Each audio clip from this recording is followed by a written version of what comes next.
एक बार एक जवान लड़का गौतम बुद्ध के पास आता है और कहता है, बुद्ध, मेरे मन में इतने अश्लील विचार क्यों आते हैं।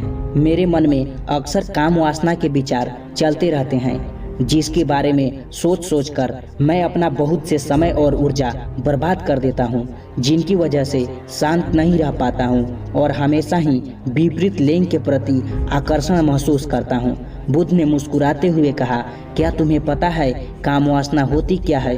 लड़के ने कहा, बुद्ध, मुझे ये तो नहीं पता काम वासना का मतलब क्या है, लेकिन ये जो कुछ भी है बहुत बुरी है, बहुत बुरी है। बुद्ध ने कहा कि प्राकृतिक रूप से जो भी हमारे अंदर है उसके कुछ न कुछ जरूरतें हैं। वासना एक प्रकार की भावना है जो हमें किसी न किसी चीज की कमी का एहसास करवाती है, फिर हम उस कमी की पूर्ति के लिए उस चीज की तरफ आकर्षित होना शुरू कर देते हैं। जैसे अगर किसी के पास धन की कमी है तो उसके अंदर धन की आकर्षण यानी कि धन की वासना उत्पन्न हो जाएगी। तो वासना कुछ और नहीं बल्कि एक प्रकार की कमी, एक प्रकार की जरूरत का एहसास है, और जब ये जरूरत शारीरिक हो तो हम इसे काम वासना कह देते हैं। लड़के ने कहा, बुद्ध, यह तो समझ में आ गया कि काम वासना का मतलब क्या है, लेकिन ये हमारे अंदर आती कहाँ से है, यह उत्पन्न कैसे होती है? बुद्ध ने कहा, काम वासना कहीं से आती नहीं बल्कि यह प्राकृतिक रूप से हमारे अंदर ही मौजूद होती है, और इसका होना जरूरी भी है क्योंकि यही मानव जाति के विस्तार का आधार है। लड़के ने कहा, बुद्ध, जब काम वासना प्राकृतिक रूप से हमारे अंदर मौजूद है तब फिर लोग काम वासना को गलत क्यों बोलते हैं? बुद्ध ने कहा, यह एक बहुत बड़ी समस्या है कि लोगों ने काम वासना को गलत नजरिए से देखना शुरू कर दिया है, इसे दबाने की कोशिश करना शुरू कर दिया है। काम वासना का होना गलत नहीं है बल्कि काम वासना का बेलगाम होना गलत है।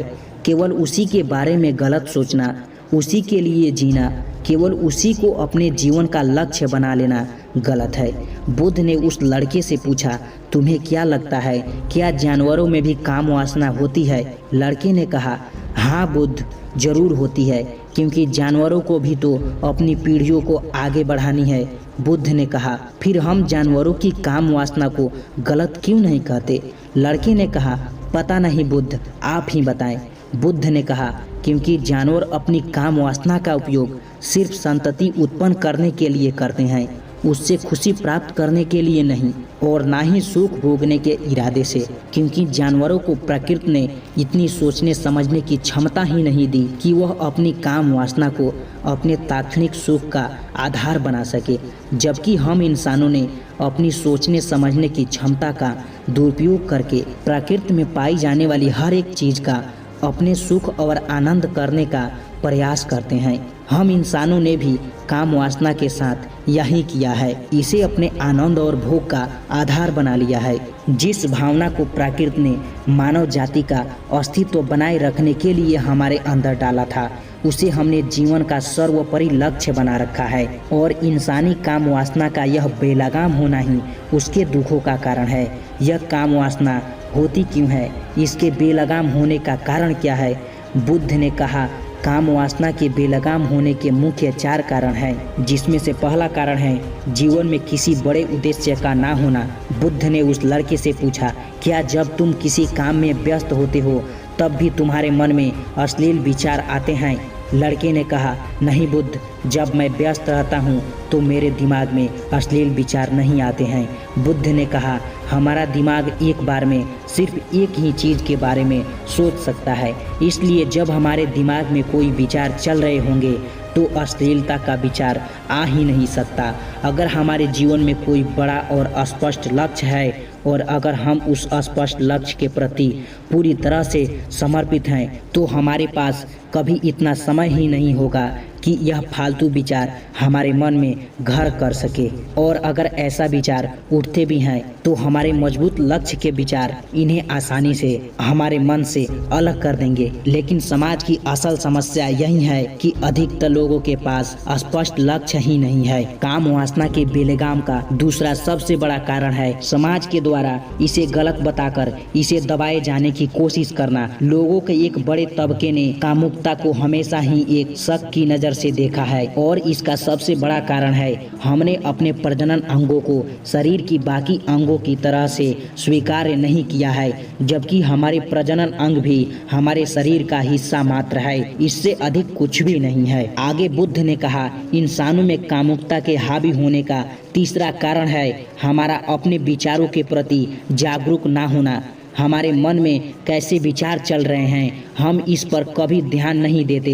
हमारे मन में उठने वाले विचारों के बारे में एक अनोखी बात यह है कि जब हम किसी एक चीज़ के बारे में विचार करते हैं तो हमारा मन उसी से संबंधित और भी विचार हमारे सामने रखना शुरू कर देता है और फिर वैसे ही हमारे मन में विचारों की श्रृंखला बन जाती है जिस पर हम उलझ कर रह जाते हैं। ठीक ऐसा ही होता है अश्लील विचारों के साथ। हमने एक बार किसी को देखकर अपने मन में अश्लील विचार पैदा किया, फिर हमारा मन अपने आप ही विचारों की श्रृंखला बना देता है जिसके बारे में सोच सोच कर हम अपनी बहुत सी ऊर्जा और समय बर्बाद कर देते हैं। इसलिए पूरी जागरूकता के साथ अपने अंदर उठने वाले विचारों पर ध्यान देना जरूरी है। बुद्ध ने कहा, अश्लील विचारों के हावी होने का चौथा कारण है बुरी सोच और अश्लील विचार वाले लोगों की संगति करना। कई बार ऐसा होता है कि कामुकता हमारे अंदर नहीं होती, लेकिन कुछ अश्लील लोगों के साथ में रहने से